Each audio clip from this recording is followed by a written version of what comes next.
Well, hey everybody.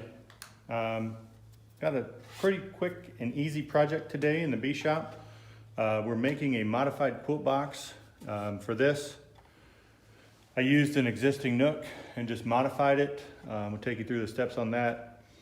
I've only got one Nuc left. No full-size hives right now, and we're into the winter prep and winter season. So I wanted to give them a quilt box because I had some success with that last year. So we'll take you through the steps on how to build it. It's pretty simple. If you already build your own equipment, this is a beginner level project. Nothing exotic, nothing hard or challenging. If you built your own boxes or even assembled them, you can do this project with some simple tools. So let's get started. So we've got the two pieces cut that will be the basis for the shelf. We started the screws. We have a spacer that looks pretty close. So we'll go up from the bottom with the spacer. Put these on best we can. Might put the chuck up just a little bit, or clutch up a little bit. And these are just Craig screws, just because I couldn't find any regular screws. So then just flip it, put your spacer back, do the same thing on the other side. That's all we're going to do for the support. Next, we'll move into building the basket for the sawdust absorbent shelf. Actually, before we start building the shelf for the sawdust, we're going to drill a 3/4 inch hole somewhere close to the bottom center of the box, and we're going to try to angle it out a little bit. This is an upper entrance for the bees to get in and out should their bottom entrance be blocked off by dead bees or by snow.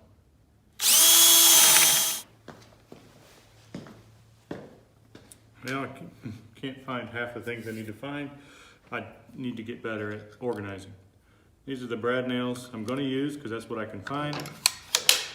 For the frame, it's a very simple, just butt joint. Watch your fingers. Close enough is good enough. If it looks square, it's probably okay.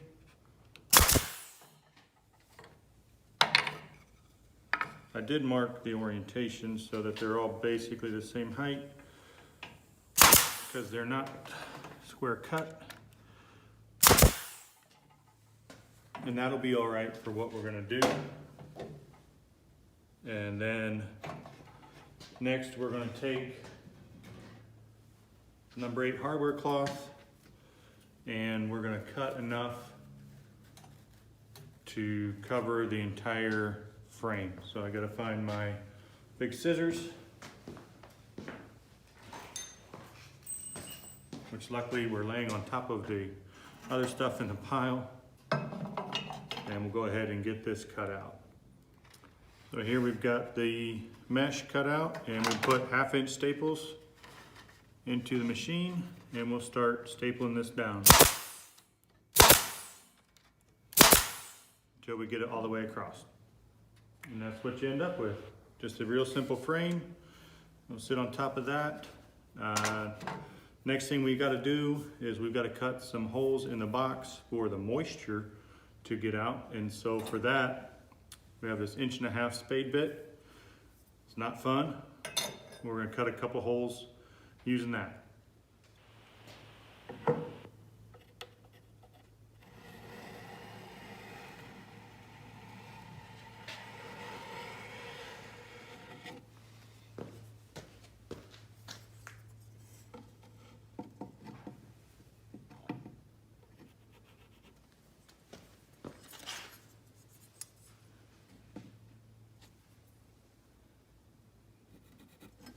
So we chose about 3 inches down, 6 inches in from either end.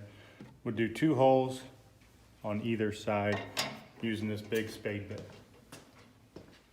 All right, so we got the holes drilled. It was not fun. that big of a spade bit is a problem. Typically, I would install the screens on the inside so they don't show up on the outside, but the brad nailer doesn't want to fit inside, so I'm just going to do these outside.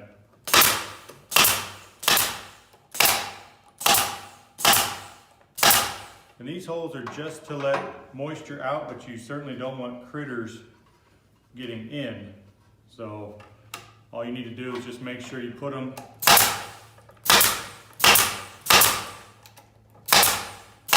good enough that mice and other critters won't be able to use this.